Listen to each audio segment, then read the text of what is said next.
Richard incarnait l'intégrité et l'équité, estimant la loyauté avant tout, loyauté envers les individus, envers son entreprise préférée et envers ses propres principes. En créant une agence de sécurité et en engrangeant les premiers bénéfices, Richard s'est vite rendu compte de la rareté de la véritable loyauté. D'anciens partenaires loyaux le quittent pour aller s'enrichir ailleurs, tandis que d'anciens adversaires affichent des sourires trompeurs devant sa nouvelle richesse. Même sa femme bien-aimée a trahi sa confiance. Un jour banal, Richard rentre à l'improviste d'un voyage d'affaires et découvre l'infidélité de sa femme. C'est une trahison qu'il n'aurait jamais imaginée de la part de sa modeste épouse, Heather, qui était orpheline, l'a chassé l'aurait laissé sans ressources. Malgré sa compassion, Richard trouve la force de pardonner à son épouse bien-aimée, du moins verbalement. Cependant, leurs vies ont irrévocablement changé par la suite. Incapable de croiser le regard d'Heather ou de faire à nouveau confiance à qui que ce soit, Richard a réorienté sa dévotion vers un nouveau compagnon, un chien nommé Caden. Caden, un épagneul, a transcendé le statut de simple animal de compagnie, devenant le confident inébranlable de Richard, incarnant la loyauté qu'il recherchait chez ses amis, ses associés, ses proches et même son épouse. Lorsqu'il a ramené Caden à la maison, Richard l'a perçu comme un destin après la trahison de Heather.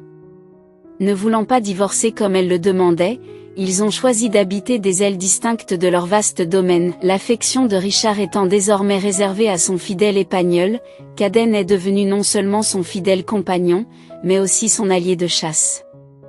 Hérité des générations précédentes, la passion de Richard pour la chasse trouve un réconfort dans la compagnie de Caden. Au cours des 15 années qui ont suivi, ils ont savouré chaque saison de chasse.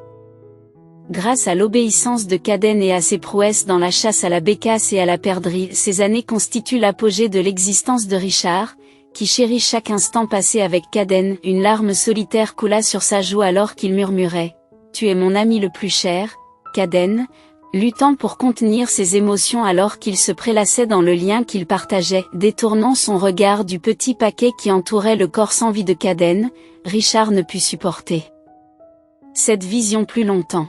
« Comment vais-je continuer sans toi ?» chuchota Théil, la voix lourde de chagrin. Heather fronce le nez avec dédain. « Ce n'est qu'un chien, Richard, dit-elle en ricanant.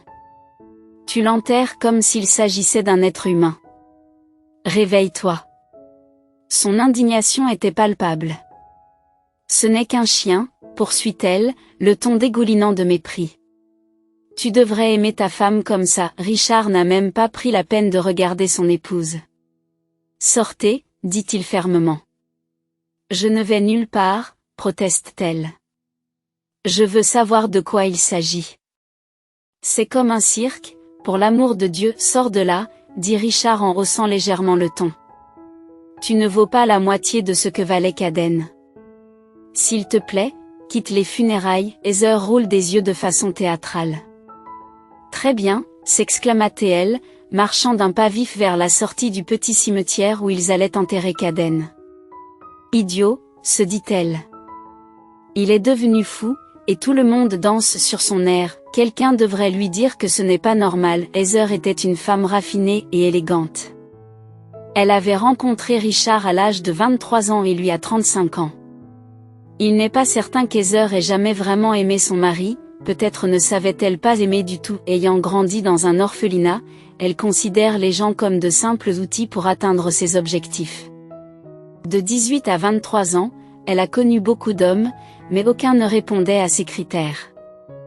Ce n'est que lorsqu'elle a rencontré Richard qu'elle a compris qu'il était ce qu'il lui fallait.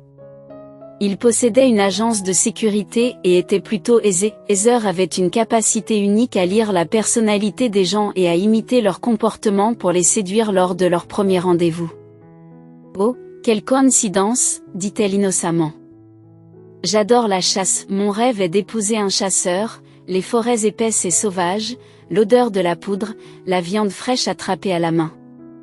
Comme j'aime tout cela. » Comme on pouvait s'y attendre, Richard est tombé amoureux de la jeune et belle Heather, croyant qu'elle était son âme sœur. Ils se sont mariés 6 mois après leur rencontre. Heather a obtenu ce qu'elle voulait, elle est devenue la femme d'un homme riche et prospère. Cependant, elle méprisait ses loisirs et ses centres d'intérêt. Elle détestait la nature et préférait la vie urbaine. Elle n'aimait pas les longues randonnées, les nuits sous la tente et détestait les chiens, les oiseaux et les animaux en général, tout ce que son mari aimait. Verdé devait inévitablement mourir, peut-être d'un coup de feu accidentel lors d'une excursion de chasse, ouvrant ainsi la voie à Heather pour prendre le contrôle de l'entreprise et de ses vastes propriétés immobilières. Le jour où Heather a été prise en flagrant délit d'infidélité a marqué un tournant.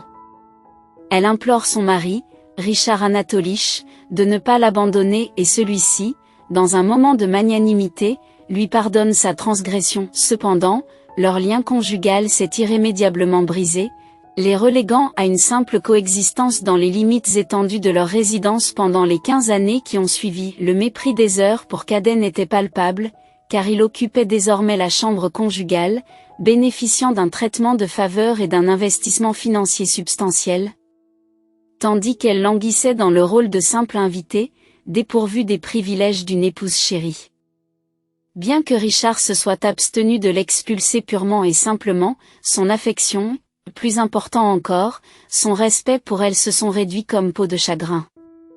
Heather se demande souvent si son aventure valait la peine de mener l'existence creuse qu'elle endure aujourd'hui. En vérité, son infidélité avait persisté depuis les premiers jours de leur union, sa conscience n'étant pas touchée par le spectre de la honte. Poussée uniquement par des pulsions hédonistes, Heather restait imperméable aux notions de compassion, d'amour et de fidélité. Elle attend avec impatience la mort de Richard, espérant pouvoir revendiquer son héritage, mais il semble défier ses attentes, devenant plus fort de jour en jour. Tous les soirs, Heather empruntait à contre-séure les routes sinueuses à bord de son 4x4, son agacement étant palpable lorsqu'elle observait l'affection dévorante de Richard pour leur compagnon canin. Elle ne comprenait pas l'attachement qu'il portait à son chien, s'interrogeant sur la nécessité d'avoir des jouets somptueux et un enclos dédié. Son dédain pour l'animal ne fit que s'intensifier après la mort de Caden, surtout lorsqu'elle fut témoin des préparatifs sérieux de Richard pour un enterrement en bonne et due forme. L'absurdité de tout cela lui échappait, alimentant son ressentiment alors qu'elle roulait sur l'autoroute déserte, maudissant les circonstances. Pendant ce temps, alors que les funérailles de Caden touchaient à leur fin et que son cercueil était doucement descendu dans la terre, la façade de calme de Richard s'effondrait. Malgré son apparence stoïque, son cœur est envahi par une profonde tristesse, exacerbée par la prise de conscience de la trahison de sa femme. La douleur de perdre son compagnon canin bien-aimé éclipsait toute angoisse antérieure, pesant lourdement sur son âme alors que la terre récupérait les restes de Caden. Une main réconfortante se posa sur l'épaule de Richard, lui offrant du réconfort au milieu du tumulte des émotions. « Je suis profondément désolé, » murmura la voix, se perdant dans le silence solennel. Richard dit qu'il s'agissait de son ami Christopher, avec qui il allait souvent sur le terrain et qu'il connaissait bien. Christopher, comme son camarade, adorait les chiens et possédait son propre élevage. Il s'était spécialisé dans l'élevage d'une des plus belles races de chiens de chasse, le setter irlandais rouge. Ce qui n'était au départ qu'un simple hobby et un amour pour les chiens est devenu l'œuvre de sa vie. Son élevage était réputé pour être l'un des meilleurs du pays. Ses chiens étaient des modèles et remportaient régulièrement des prix lors d'expositions et de concours. Les personnes désireuses de lui acheter un ami fidèle étaient si nombreuses qu'il sélectionnait personnellement les acheteurs, en procédant à des tests et à divers contrôles. Christopher était l'une des rares personnes que Richard voulait voir à l'enterrement de Cadence. « Merci, » répondit Richard avec tristesse, « merci d'être venu. » Vous savez, non, peu importe, il fit un signe de la main et s'apprêtait à quitter le petit cimetière quand, soudain, Christopher lui serra plus fort l'épaule. Richard, il faut que tu en parles, le principal, c'est que tu ne t'inquiètes pas pour ta femme, tu sais comment sont les femmes. Cela fait longtemps que je ne m'inquiète pas pour elle, répondit Richard en s'arrêtant pour poursuivre la conversation. C'est juste que je ressens quelque chose, quelle nostalgie, quel désespoir, pas seulement que Christopher a souri en se déchirant quand Caden est parti, j'ai senti que ma vie s'en allait aussi avec lui. Je sais que je suis loin. Je ne peux pas l'expliquer, même avant de savoir que Caden n'était plus en vie. J'ai ressenti quelque chose d'étrange, comme si mon cœur avait perdu quelque chose d'important, comme si quelque chose s'était détaché de lui pour quitter ce monde. Je pense que je suis en train de mourir. Christopher. Je mourrai après qu'Aden, dit Richard aux yeux de ses amis, arrondis. De quoi tu parles? C'est la douleur de la perte. Crois-moi, je sais de quoi je parle, tu n'es pas en train de mourir, tu vas t'en sortir. Soudain, j'ai partagé avec toi ce que je ressens sans qu'Aden. Je ne vois pas l'intérêt de vivre sans lui. Oh, comment puis-je vivre sans lui? Les larmes se figèrent dans ses yeux et l'homme se détourna rapidement de son ami. Il lui semblait que si quelqu'un voyait sa faiblesse, sa réputation en prendrait un coup et le mettrait à mal. Mon chien a été un compagnon fidèle pour moi. Il n'y a personne d'autre comme lui, je suis désolé de le dire ici, mais tu as besoin d'un nouveau chien, dit Christopher en hochant la tête avec assurance. Oui, c'est vrai, un chien fidèle et dévoué. D'ailleurs, dans mon chenil, il y aura bientôt de nouveaux chiots. Beaucoup d'entre eux sont déjà réservés, mais pour vous je pense que je vais en choisir un. D'accord, sa tête. Ce chiot ne remplacera jamais qu'Aden pour moi. Personne ne pourra combler le vide qu'il a laissé dans mon cœur. Pensez Y, s'il vous plaît. Nous sommes des amoureux des chiens, cela fait partie de notre identité. Christopher sourit, serra la main de son ami et quitta le cimetière pour animaux le cœur lourd. L'homme marmonna le mot pour lui-même, contemplant la situation. Un léger sourire traversa son visage et sa main se serra en un point. Eh bien, mon garçon, dit Richard en regardant la tombe fraîche de qu'Aden. Tu te moques de moi, s'écrie Heather, incrédule. 2 mois plus tard, Richard, qui pleurait encore la perte de son chien bien-aimé, décida d'en acheter un autre. Chaque jour après la mort de qu'Aden, il se sentait plus mal, et l'homme autrefois actif semblait vieillir de plus en plus. Il se désintéresse de la vie et semble prêt à mourir. Déterminé à retrouver la volonté de vivre, il a pris une décision cruciale. Il a contacté Christopher et a accepté de visiter un chenil. À son arrivée, Richard a tout de suite repéré le chiot, un chiot mal à l'aise et maladroit, qui venait de naître et ne savait pas quoi faire. Selon le règlement du chenil, on ne peut acheter un chien que si le chiot est âgé d'au moins 3 mois. Cependant, Christopher connaissait bien son ami et lui faisait confiance. 2 semaines plus tard, Richard rentrait chez lui avec un nouveau membre de la famille, un setter irlandais à poil roux nommé Rio. Ce petit chiot allait devenir le nouveau meilleur ami de Richard. Bon sang, c'est à vous que je parle. La femme continue de s'indigner. Qu'est-ce que c'est que ça? Pourquoi as-tu besoin d'un autre chien? L'homme adulte et solide se redressa, comme un petit enfant jouant avec le chiot. Le petit Rio remua joyeusement sa queue délicate et tourna sur lui-même, son nom étant déjà connu, Rio de Janeiro. Richard rit, continuant à caresser son ami à fourrure derrière l'oreille. Qu'est-ce que tu veux de moi, femme? Finalement, il se tourne vers sa femme. Si tu n'aimes pas quelque chose, personne ne te retient ici. Il dit sans émotion. Heather passa immédiatement de la colère à la pitié. Comment pourrais-je être sans toi? Pourquoi fais-tu la tête? Dit-elle affectueusement en tendant la main de son mari, blessé levé, a pris le chiot dans ses bras et a dit, sans moi, tu t'en sortiras. Tu t'en sortiras sans problème. Il s'apprête à quitter le salon, mais Heather lui barre la route. Qu'est-ce que tu racontes? Demanda-t-elle d'une voix fine et aiguë. Tu es l'amour de ma vie. Je t'ai donné tout ce que j'avais. Heather le regarda dans les yeux, attendant, comme elle le faisait souvent.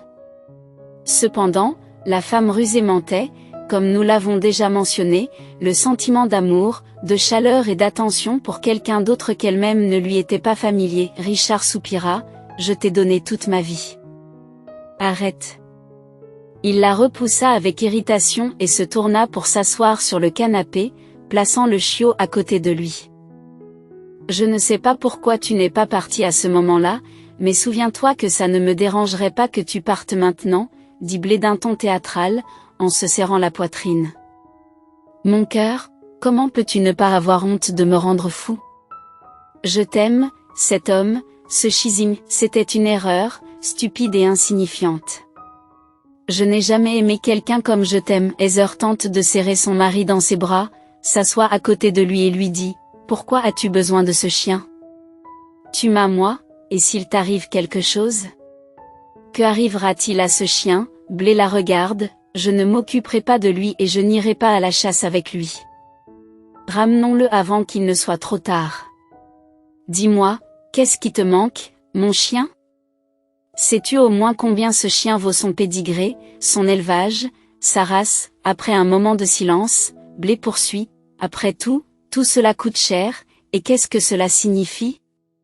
S'il m'arrive quelque chose, Heather, je n'ai que 102 ans de plus que toi. Je me fiche de savoir combien ça coûte, je me fiche qu'il y ait un mute qui dorme dans ton lit, ne t'avise pas de le faire. Heather sourit d'un air enchanteur, je suis désolée, je suis désolée. Puis elle a dit, pourquoi as-tu besoin de lui? Reprenons-le. Heather a répondu avec colère, va te faire foutre. Incapable de résister à la pression de sa femme, Blé a répondu, ce ne sont pas tes affaires.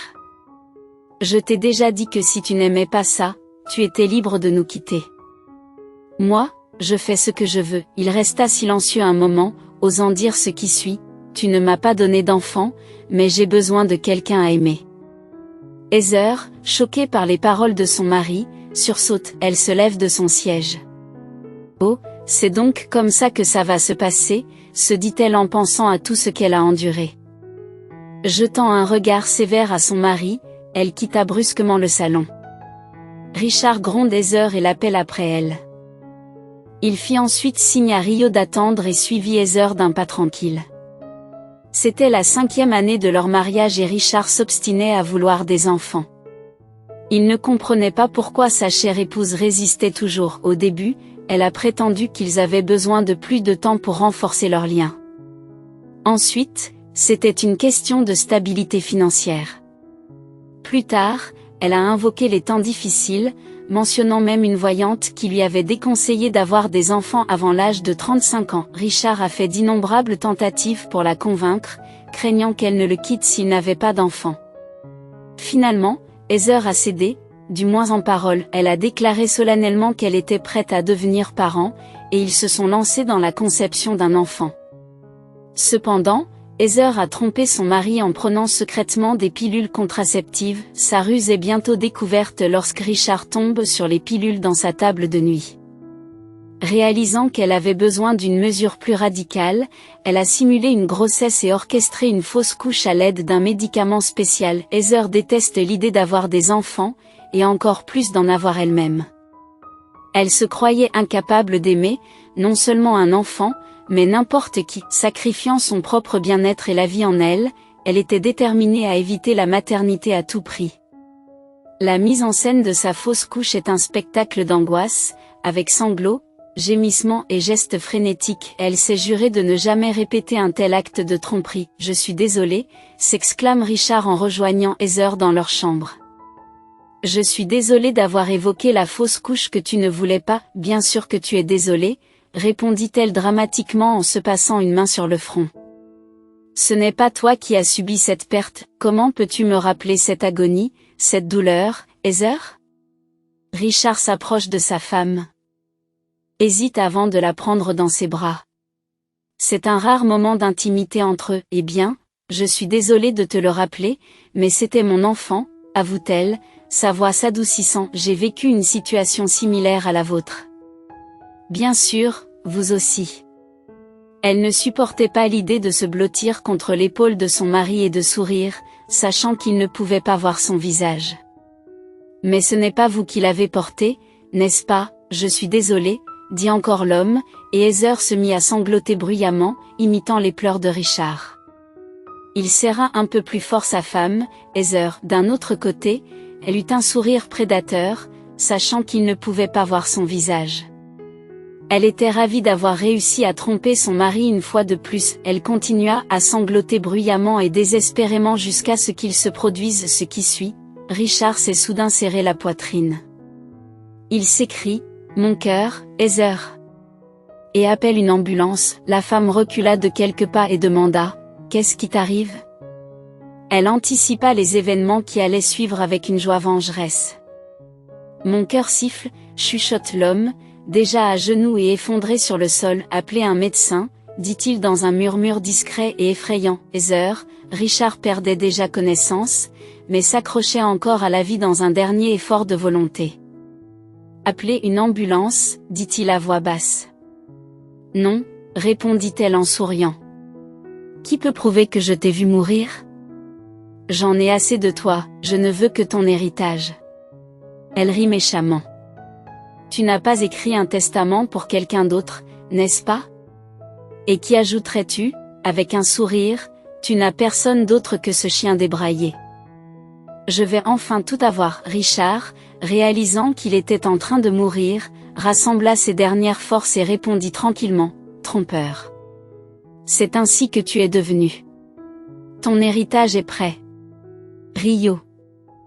Richard rendit son dernier souffle et le nom du chiot roux se figea sur ses lèvres. Heather dévala la route forestière déserte, une musique joyeuse jouant sur les haut-parleurs. Un sourire sanguinaire s'est figé sur son visage. Elle portait de larges lunettes de soleil et un foulard de soie noire noué autour de la tête. Enfin, j'ai attendu ce moment pendant tant d'années, pensait-elle, la folle.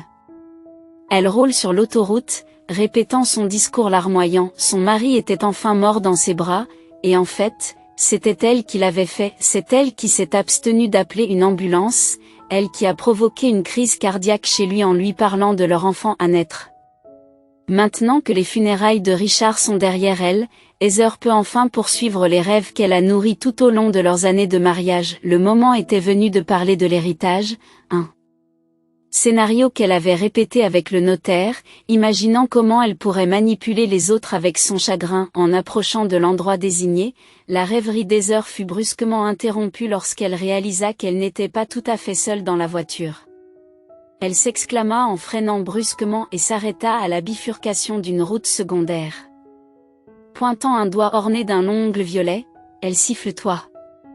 À l'adresse du petit chiot ahuri sur la banquette arrière, le canidé, inconscient de la disparition de son maître, pencha la tête en signe de confusion.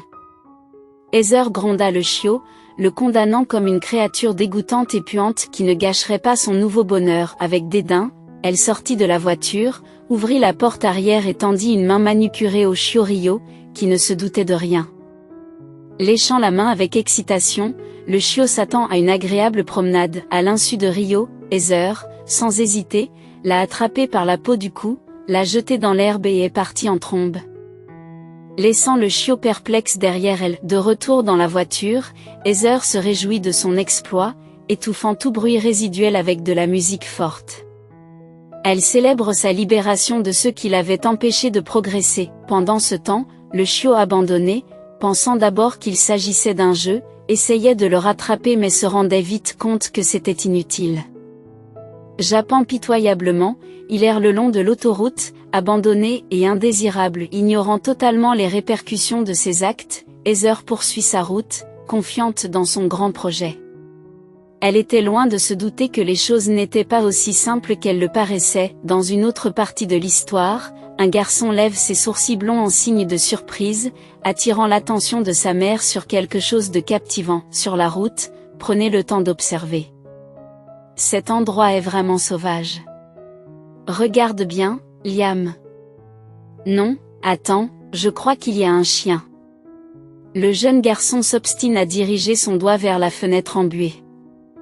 Maman, il est tout seul. La femme au volant ralentit, s'arrête sur le trottoir et plisse les yeux. Elle suit docilement le regard de son fils. Ah oui, et il est tout petit, s'exclame-t-elle, stupéfaite.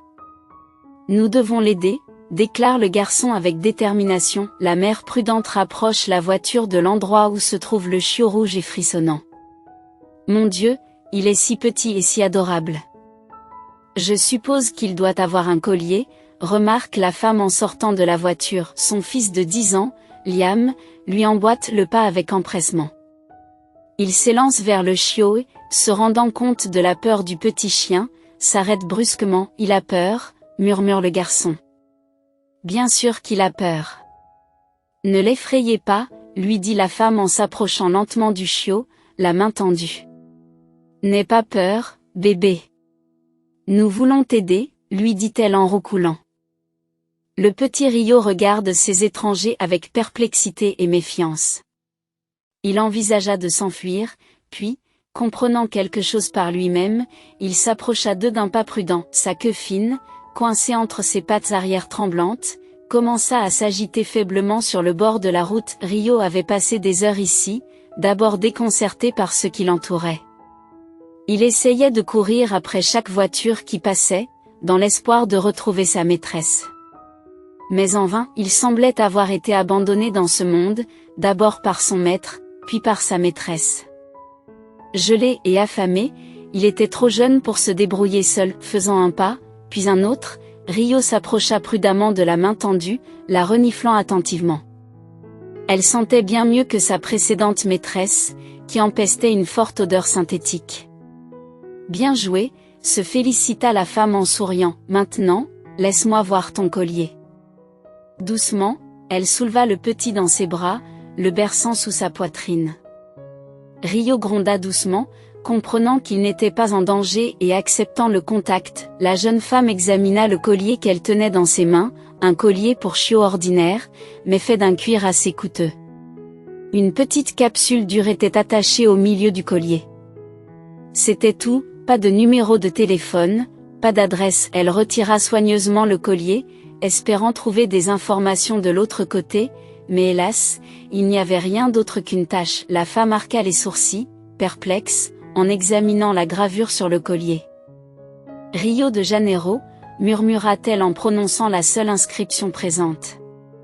Qu'est-ce que cela peut bien vouloir dire, demande-t-elle à son fils, qui se tient à proximité. Est-il brésilien? Le garçon ne put supporter de rester inactif plus longtemps, il fit un pas décisif vers le chiot, tendant la main pour caresser la créature poilue derrière ses longues oreilles. Je crois que c'est son nom, suggéra-t-il en caressant doucement la tête du chiot. Rio de Janeiro. Rio, pour faire court. Regarde, il répond.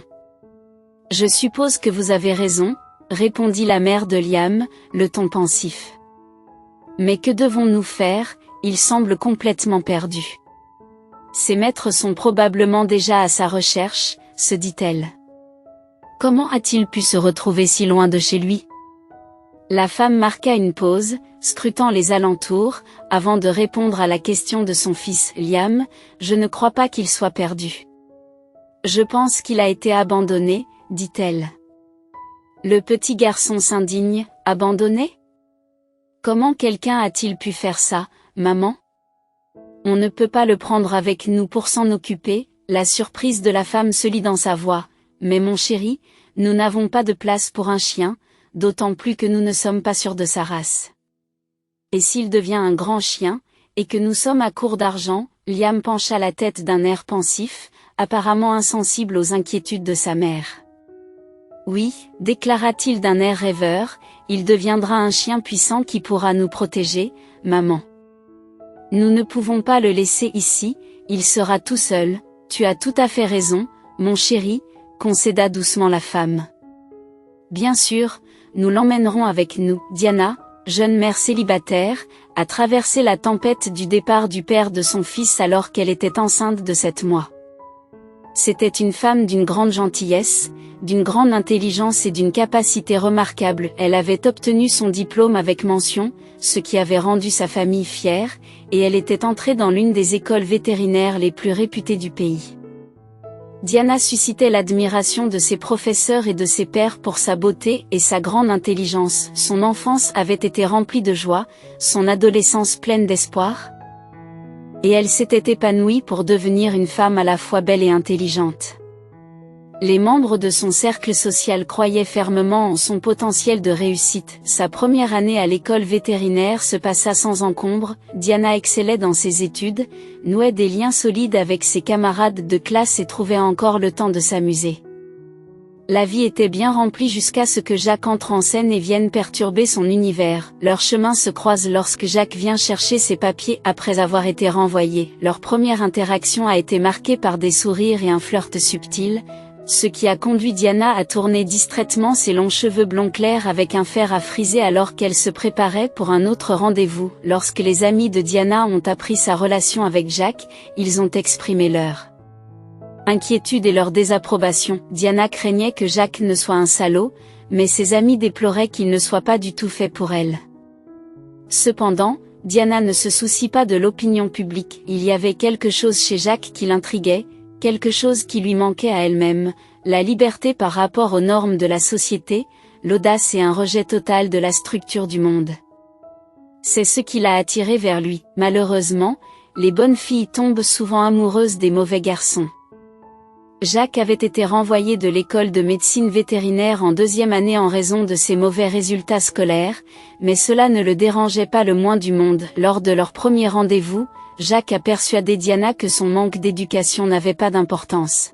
« Je peux accomplir beaucoup de choses sans éducation formelle », insiste-t-il. Leur relation progresse rapidement, et, peu de temps après, Diana emmène Jacques dans sa ville natale pendant les vacances du Nouvel An pour le présenter à sa famille. Les parents de Diana ont été complètement choqués par l'apparence de Jacques. Ses cheveux longs étaient attachés en chignon de façon désordonnée, ses bras étaient couverts de tatouages étranges et il avait des piercings entre les sourcils. Lorsque la mère de Diana a vu le petit ami de sa fille, elle s'est serré le cœur, et son père a immédiatement mis Jacques à la porte après qu'il ait fait des remarques désobligeantes sur leur humble maison. Diana sanglote de façon incontrôlable, en proie à l'angoisse. « Pourquoi m'avez-vous fait ça ?» demande-t-elle avec colère à ses parents. Il n'est pas le genre de personne qu'il semble être à première vue, mais mes parents ont tenu bon et lui ont strictement interdit de sortir avec Jacques. Cela n'a fait qu'attiser la nature rebelle de Diana. « Si vous n'acceptez pas Jacques, alors vous n'êtes plus mes parents », déclare-t-elle résolument. Le père de Diana, convaincu qu'elle se rendrait vite compte de son erreur, lui répond « Eh bien, si c'est ce que tu ressens, tu n'es plus notre fille. » Du jour au lendemain, Diana perd ses parents. Elle a coupé tout contact avec eux et a préféré son petit ami à sa famille. Elle est retournée au dortoir avec un mélange d'émotions, le ressentiment l'envahissant, mais il était trop tard pour revenir en arrière. Diana a cessé de fréquenter les amis qui désapprouvaient sa relation avec Jacques. Elle avait l'impression que le monde entier s'opposait à leur amour. Elle ne sait pas comment faire, mais une chose est sûre. Personne ne pourra jamais les séparer. 6 mois se sont encore écoulés et Diana, après s'être disputée avec tout le monde, a décidé de quitter le dortoir et de commencer une vie commune avec Jacques. Elle emménage dans l'appartement de Jacques, mais découvre qu'il est bien différent de ce qu'il lui avait décrit. L'appartement spacieux du centre-ville s'est avéré petit et encombré, loin du style de vie glamour qu'elle avait imaginé. Malgré les difficultés rencontrées, Diana et Jacques sont restés engagés l'un envers l'autre, prouvant que l'amour peut tout conquérir. Au départ, la résidence s'est avérée être un modeste appartement de 2 chambres à coucher situé en périphérie. Au lieu d'une gouvernante, c'est la grand-mère de Jacques, âgée de 90 ans et atteinte de démence, qui vit avec lui. Diana a été complètement choquée par les conditions de vie qui l'attendaient, mais il était trop tard pour faire marche arrière, car elle avait laissé tout son environnement derrière elle pour Jacques. Diana espérait le meilleur en emménageant avec son petit ami. Il lui promet une réussite incroyable et, ensemble, ils surmonteront tous les obstacles. Elle pensait que le monde entier serait témoin de ce que leur amour pourrait accomplir une fois qu'ils seraient installés dans l'appartement de Jacques. Diana commença à le nettoyer, jetant les tapis poussiéreux et usés, lavant les rideaux et se débarrassant de tout le fatras que la grand-mère de Jacques avait accumulé au fil des ans. Elle trouve du réconfort dans ses tâches domestiques, et la vie de la jeune fille prometteuse s'estompe peu à peu. Elle avait complètement abandonné ses études et son humeur tournait constamment autour de zéro. Tout lui paraissait fade, et Jacques n'était plus un rebelle, mais un homme immature et paresseux.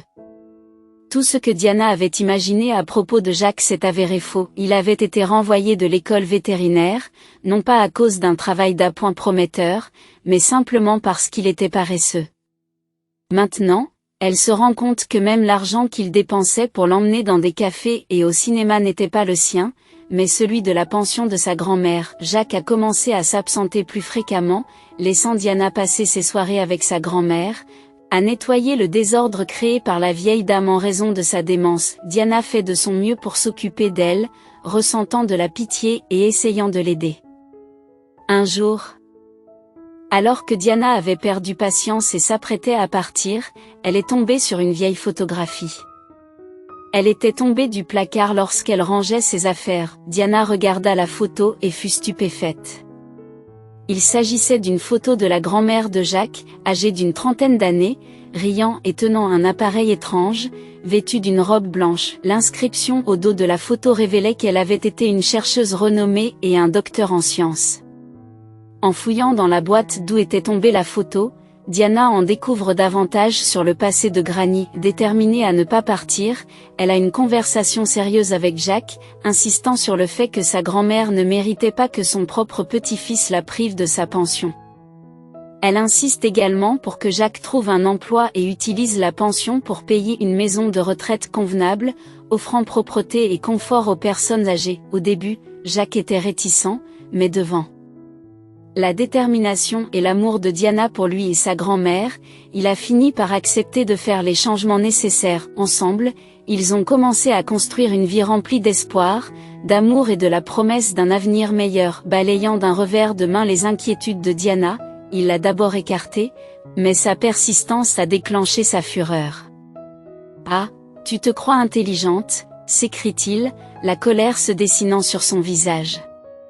Comment suis-je censé vivre alors que sa pension est mon principal revenu? Occupez-vous de vos affaires. Pas de maison de retraite pour elle, elle peut rester chez elle.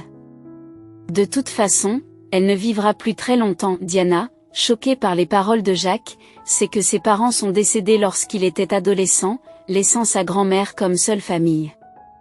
Elle avait sacrifié ses études pour s'occuper de la vieille dame. Un mois plus tard, Diana découvre qu'elle est enceinte de façon inattendue.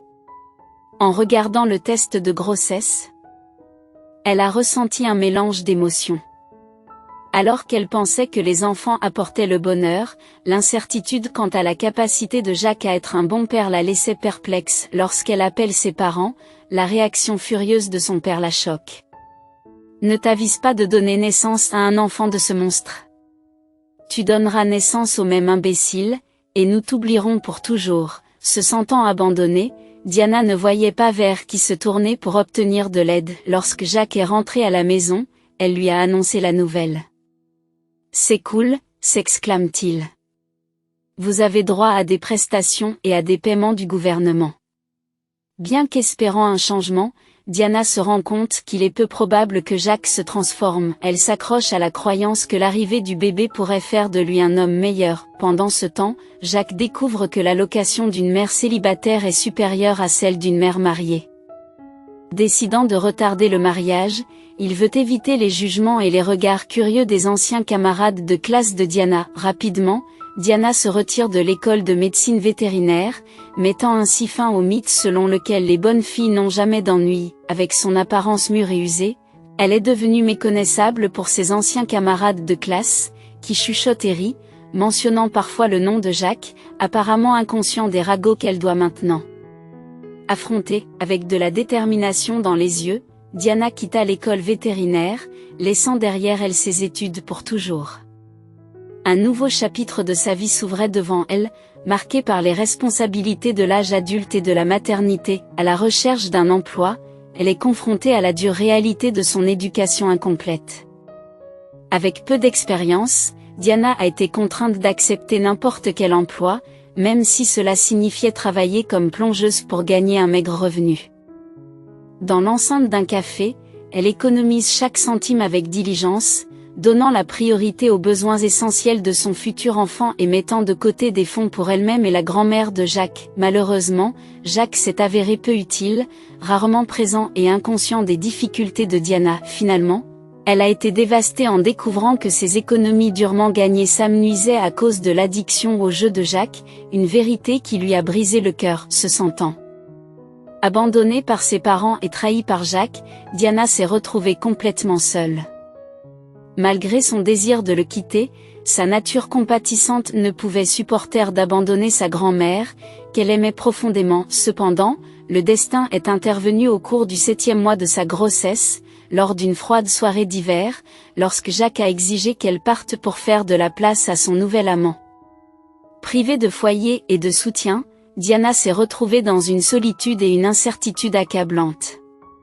Sans son enfant à naître, elle aurait pu succomber au désespoir. Pourtant, Poussée par son instinct maternel, elle a persévéré, cherchant refuge auprès d'anciennes connaissances qui l'ont hébergée à Contre-Ségur. Par un coup de chance, Diana est tombée sur un couple à la recherche d'une femme de ménage à domicile par le biais de petites annonces, ce qui lui a donné une bouée de sauvetage. Reconnaissante, elle a saisi l'occasion, travaillant sans relâche pour reconstruire sa vie à partir de zéro. Malgré les défis et les innombrables échecs, Diana n'a jamais perdu sa détermination. 10 années d'efforts acharnés ont abouti à sa plus grande réussite, la naissance de son fils, Liam. Seul mais imperturbable, elle l'a élevé avec un amour et un dévouement inébranlables, émergeant des profondeurs du désespoir pour forger un avenir meilleur pour eux deux. Malgré les difficultés croissantes, elle a réussi à obtenir un appartement confortable, à posséder une voiture et à subvenir à ses besoins et à ceux de Liam. Bien que sa vie soit loin d'être parfaite, Diana exprime sa gratitude pour ce qu'elle possède. La blessure profondément ancrée a empêché toute réconciliation avec ses parents, et le silence de Jacques pendant son séjour à la maternité a rompu tout lien persistant. Diana s'est écartée du chemin tracé et a choisi de donner la priorité à la chair de sa chair, son fils Liam. Faute d'études supérieures ou d'un emploi prestigieux, elle a privilégié quelque chose de plus précieux que la richesse, un fils en bonne santé et bien élevé. Diana a réalisé son rêve de travailler dans une clinique vétérinaire, mais pas en tant que vétérinaire, mais dans un rôle administratif.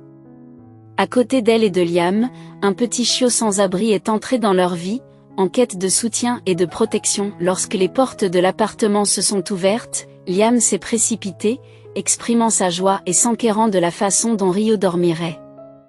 Diana, tempérant son excitation, explique que Rio a besoin de temps pour s'adapter, et dépose doucement le chiot sur le sol. Rio, incertain et craintif, renifle l'air tout en remuant la queue. Inquiet de l'âge de Rio, Diana et Liam ont émis des hypothèses, estimant qu'ils devaient l'avoir entre 2 mois et 2 mois et demi.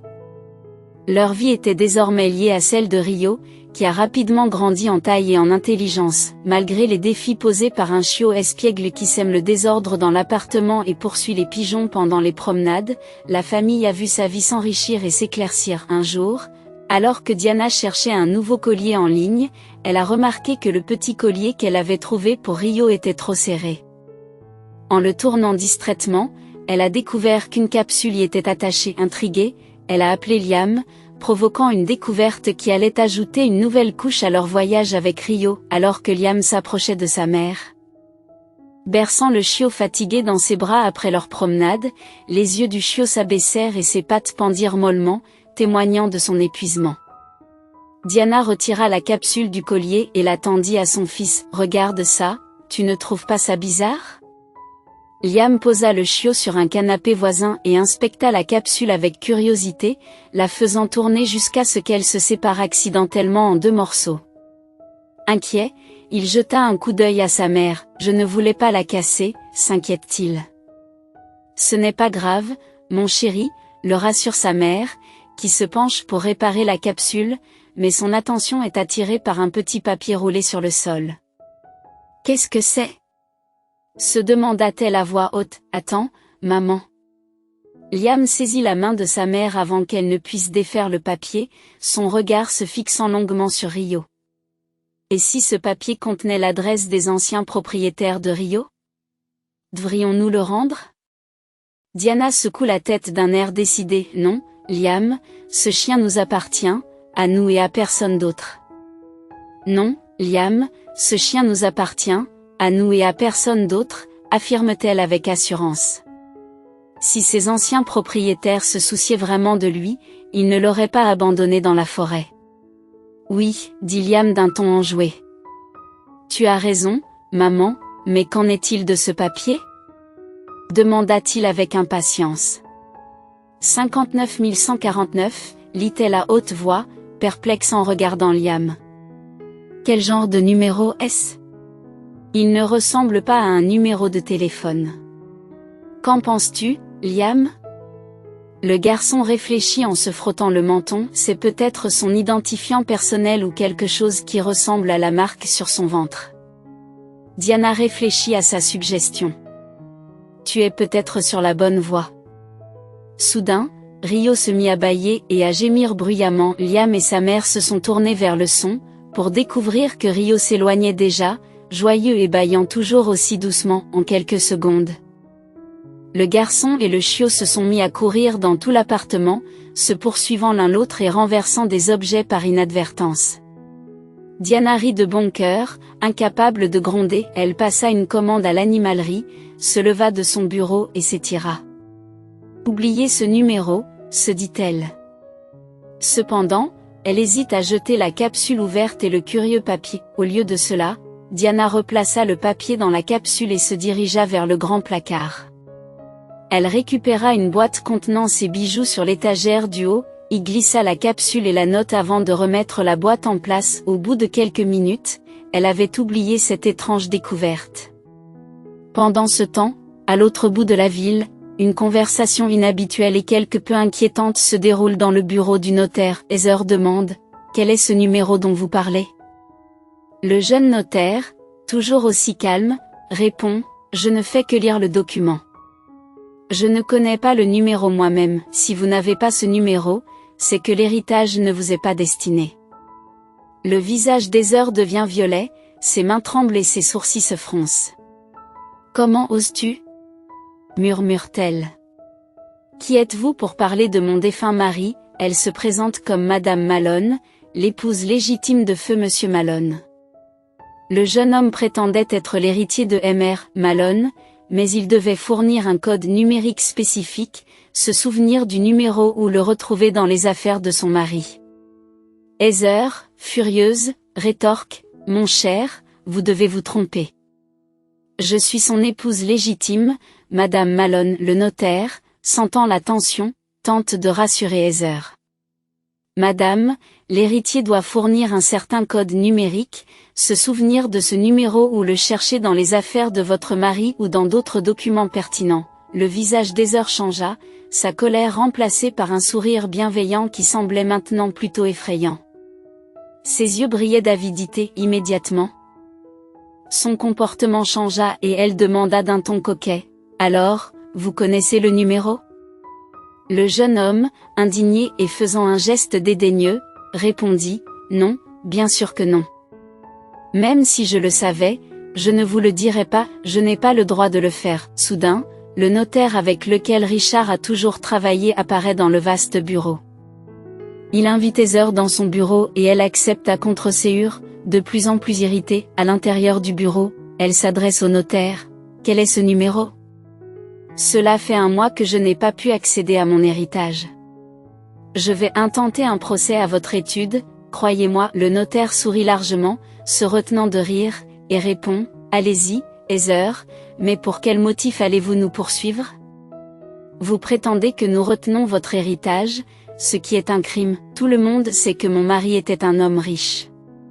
Vous croyez que je ne sais pas de combien d'argent il s'agit ? Bien sûr, vous avez décidé de garder mon héritage pour vous, vous êtes des escrocs. » Le notaire secoue la tête. « J'ai bien connu votre mari. Il était non seulement riche, mais aussi incroyablement honorable. C'est le premier point. Deuxièmement, le certificat d'héritage est délivré 6 mois après la date du décès. Même si je le souhaite, je n'ai pas le droit de vous accorder l'accès à l'héritage avant que ce délai ne soit écoulé.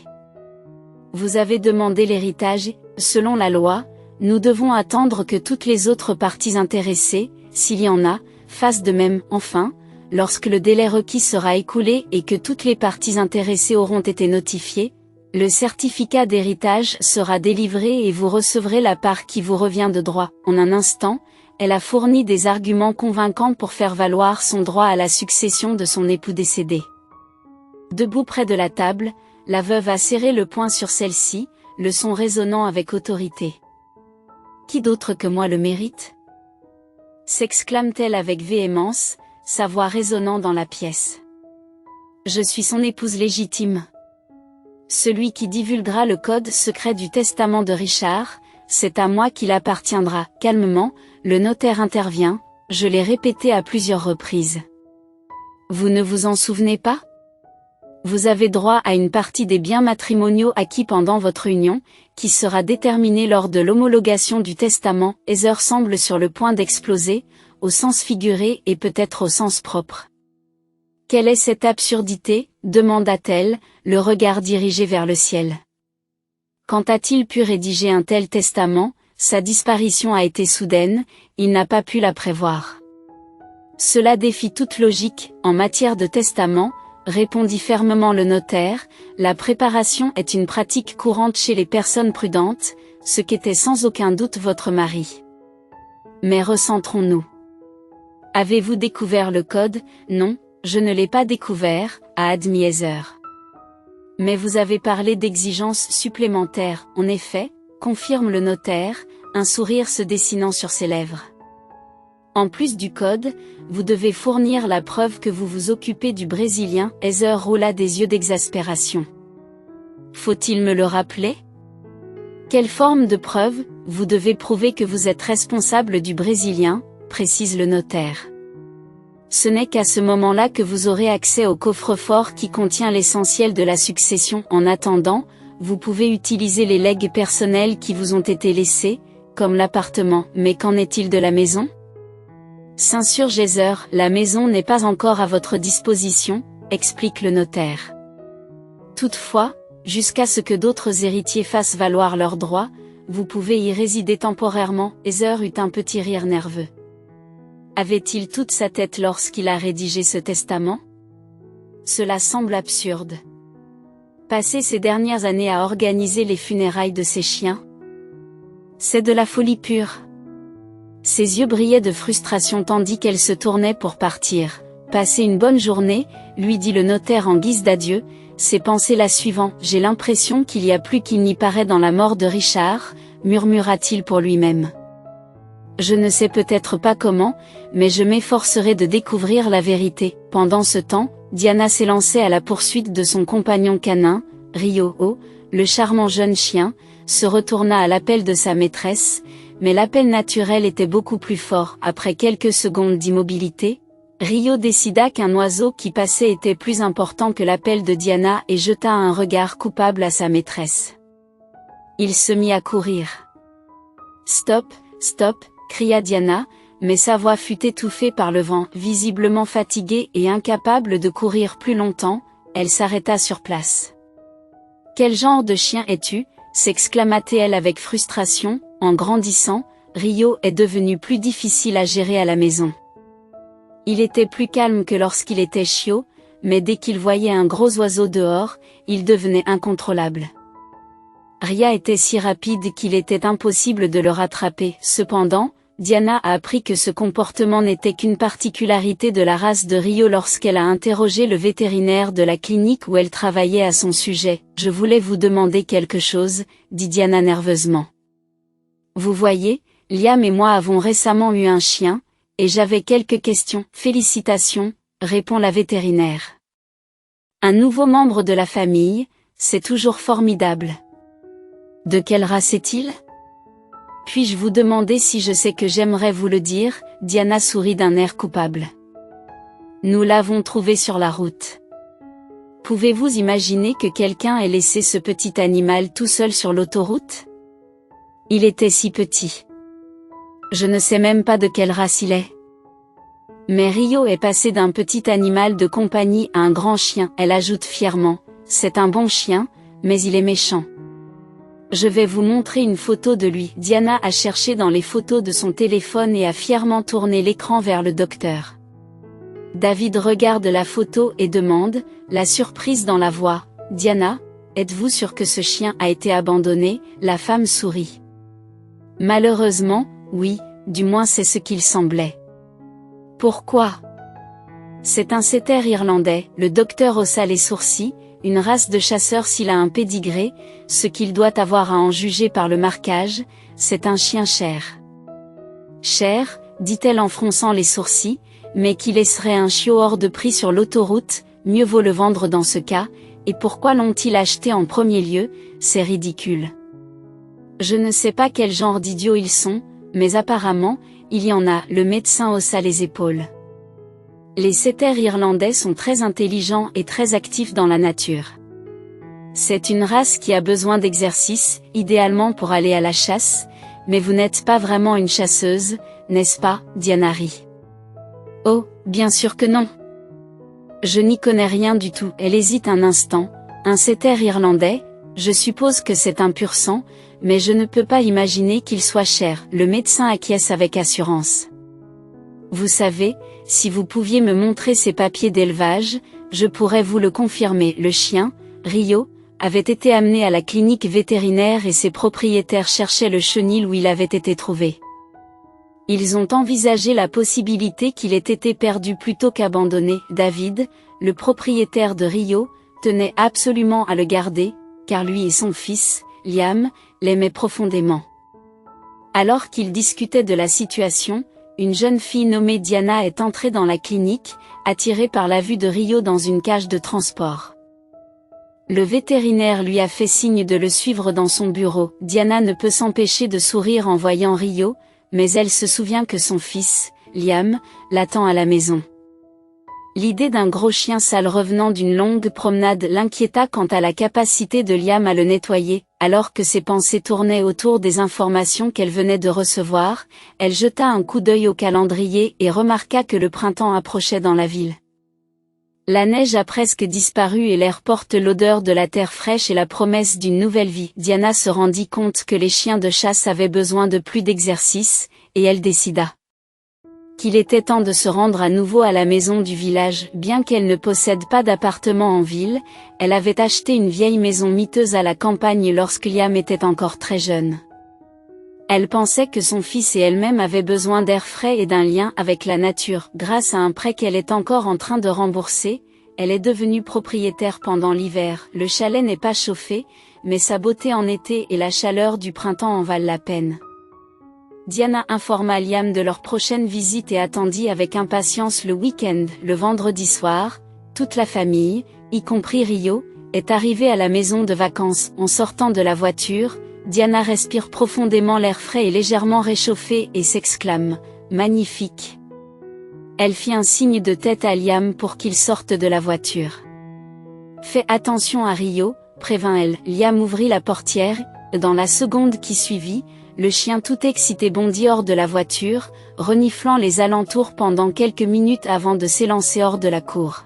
« Rio, arrête !» cria Diana, mais le chien captivé ne se retourna même pas pour répondre à son appel. Il se faufilait gracieusement entre les buissons dénudés et les amas de neige fondue. Sautant sans effort par-dessus les grandes flaques d'eau, Diana, épuisée par la poursuite de Rio, s'arrêta et regarda autour d'elle, espérant retrouver le chien avant qu'il ne s'aventure trop loin. La beauté de la campagne et la promesse d'un week-end revigorant la remplissaient de joie, malgré l'aventure inattendue de Rio. Diana contemple avec tendresse son fidèle compagnon, Rio, qui semble guidé par une force invisible et bondit vers une destination inconnue.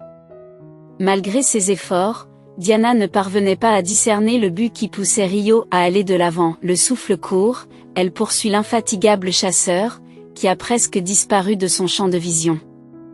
Finalement, l'énergie agitée de Rio conduisit Diana jusqu'à un vaste champ où, sans se laisser décourager par les congères, il disparut rapidement dans le feuillage. Avec une rapidité étonnante, Rio émergea en serrant dans ses bras une grande volée d'oiseaux inconnus, dont les ailes battaient en rythme tandis qu'ils s'élevaient dans le ciel, laissant Diana et Rio sous le charme. Hypnotisés par le spectacle aviaire, Diana ne pouvait s'empêcher de s'émerveiller devant leur beauté. Reportant son attention sur Rio, Diana l'appela « Rio, viens ici ». Le chien la regarda avec impatience, penchant la tête sur le côté, un soupçon de déception apparaissant dans ses yeux, comme s'il s'interrogeait sur ses intentions. Se rapprochant de Rio, Diana lui prit doucement le collier, lui signalant qu'il était temps de rentrer à la maison. « Oh, allez, tu étais si impatient de chasser ces oiseaux, n'est-ce pas ?» Elle le taquina, mais fut interrompue par une voix masculine bourrue venant de l'arrière. Surprise, Diana se retourna pour voir s'approcher un homme grand et robuste, un gros fusil en bandoulière, vêtu d'une tenue de camouflage et de solides bottes. Avec un large sourire, il dit « Vous avez un chien extraordinaire, un vrai chasseur. » S'approchant de Diana, il poursuivit. « On ne peut pas garder un chien comme ça enfermé. Il est fait pour chasser, et vous avez un spécimen de premier ordre. Je vous envie. » Un peu gênée, Diana répondit « Je ne suis pas très chasseur moi-même. Rio a juste besoin de rentrer chez lui, pas de courir après les oiseaux. L'étranger secoua la tête, insistant, il se fait tard, et un chien comme lui devrait être à la chasse. Il a manifestement de l'expérience.